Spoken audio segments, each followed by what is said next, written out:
Today we finish up a great book of James with chapter 5. Chapter 5 is a book of order and rhythm. If you look at it, it is broken up into 3 sections that all deal with very different topics. Let's go ahead and thrive with 5. James chapter 5, verses 16 through 20. Let's read. Confess your sins to each other and pray for each other so that you may be held. The earnest prayer of a righteous person has great power and produces wonderful results. Elijah was a human as we are, and yet when he prayed earnestly that no rain would fall, none fell for 3.5 years. Then when he prayed again, the sky sent down rain and the earth began to yield his crops. My dear brothers and sisters, if someone among you wanders away from the truth and is brought back, you can be sure that whoever brings the sinner back from wandering will save that person from death and bring about the forgiveness of many sins. Now, as a family, go ahead and choose the foundational truth that applies to these verses.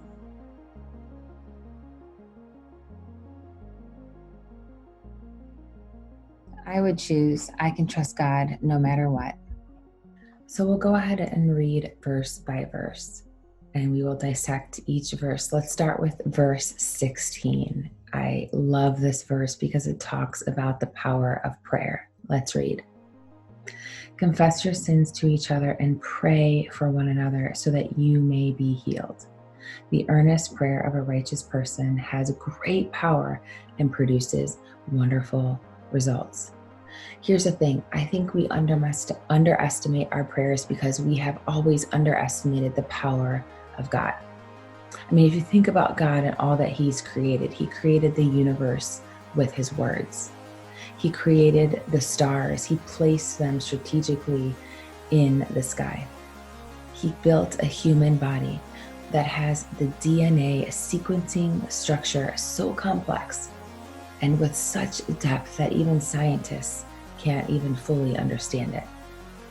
Here's the thing. If you are suffering, or if someone in your life is suffering, turn to prayer. Get down on your knees. Kids and parents, get down on your knees today and pray. Pour your heart out to Him. And James 5 gives us a perfect example of a man named Elijah. Let's read. Elijah was a human as we are, and yet we prayed earnestly that no rain would fall. None fell for 3.5 years. Then he prayed again, and the sky sent down rain, and the earth began to yield its crops. You see, Elijah was a prophet of God, but he was also human like you and I. And yet he prayed that rain would not fall, and rain did not fall. His prayers were so powerful and effective. And the event that James references is found in 1 Kings chapter 17 and 18. It is worth pausing and going to read or reading after this study. God stopped the rain in a highly dramatic fashion in response to Elijah's obedient prayer. Let's go ahead and round out our meeting with verses 19 and 20. My dear brothers and sisters, if someone among you wanders away from the truth and is brought back, you can be sure that whoever brings the sinner back from wandering will save that person from death and bring about the forgiveness of many sins. James comes to the conclusion in this very letter with a challenge to its readers. A challenge to its readers to make an attempt to bring back those who are wandering. To bring back those who are wandering from the truth. In any case, the attempt to reach and restore sinful wanderers should be made with great love and concern for their soul. That's why we want to turn people to Jesus, because we care about them, but we care about their soul and their eternity. James is not speaking of condemnation or judgment or arrogance.